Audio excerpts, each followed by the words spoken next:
Hello friends, आज हम रचनात्मक लेखन के बारे में पढ़ेंगे।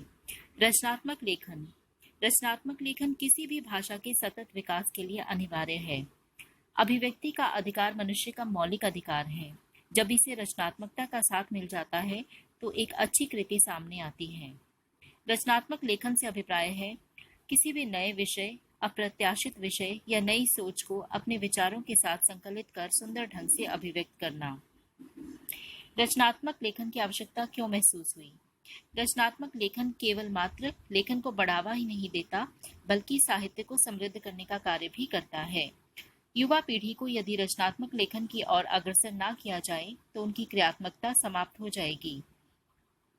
रटंत या कुटेव की लत को इसी कारण खराब माना जाता है क्योंकि उसमें किसी दूसरे व्यक्ति के द्वारा तैयार पाठ को ज्यों का त्यों याद करके प्रस्तुत कर दिया जाता है। इस प्रकार याद करने से विद्यार्थी की सोचने की क्षमताओं पर विराम लग जाता है। वो अपनी बुद्धि नहीं लगाता और दूसरे के लिखे पर ही आश्रित हो जाता है।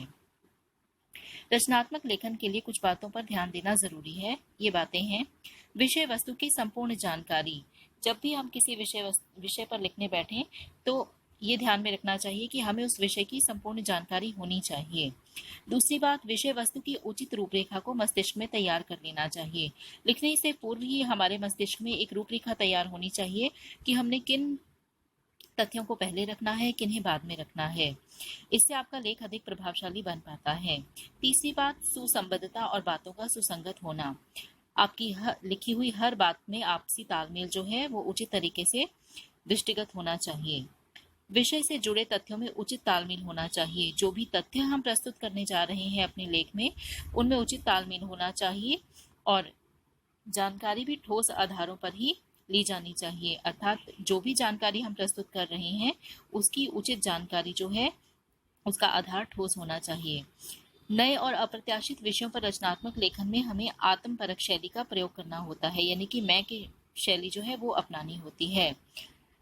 लेखक को विषय वस्तु से हटकर अपनी विद्वता प्रकट करने का प्रयास अपने लेख में बिल्कुल भी नहीं करना चाहिए। कहने का अभिप्राय ये है कि जिस विषय पर आप लिख रहे हो आपको उसी विषय पर लिखना है। कोई उस विषय वस्तु से हटकर ऐसी बात नहीं लिखनी है जिससे कि ऐसा लगे कि लेखक अनावश्यक रूप से अपनी विद्वता प्रकट करना चाहता है। लेख का आरंभ और अंत शानदार ढंग से प्रस्तुत करेंगे ताकि लेख जो है वो प्रभावशाली बन सके। इन तथ्यों को ध्यान में रखकर रचनात्मक लेखन को सरल बनाया जा सकता है।